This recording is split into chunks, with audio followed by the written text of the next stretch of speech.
evening po, this is Shane Pe dito po sa Usapang Kabayan. At luckily po, nagkaroon po tayo ng tsansa na makadaong palad po si Senator, tumatakbo pong Senador, si Sir Allen Capuyan. Sir? Magandang araw sa inyong lahat. Ako si Allen Capuyan.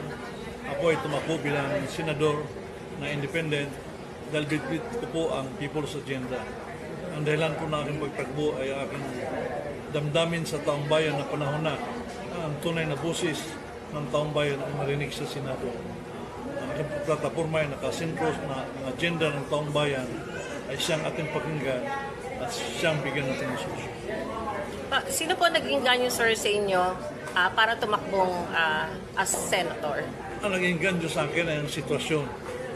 Sa sitwasyon na akin na experience sa loob ng 40 years, dito ko nakikita na pangailangan may bagong boses tayong marinig sa Senado. Yung boses na ipinaglaban ang karapatan ng taong bayan.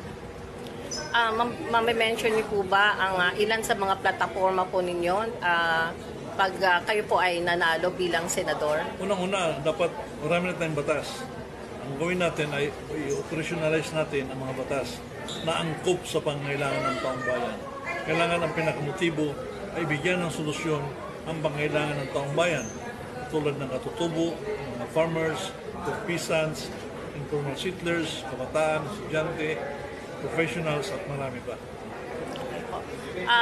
Kung sakali pong manalo po kayo bilang senador po sa ating bansa, ano po ang pinakauna po ninyong gagawin na kumbaga aalisin na batas na alam niyong hindi naman po kapaki-pakinabang sa ating mga kababayan?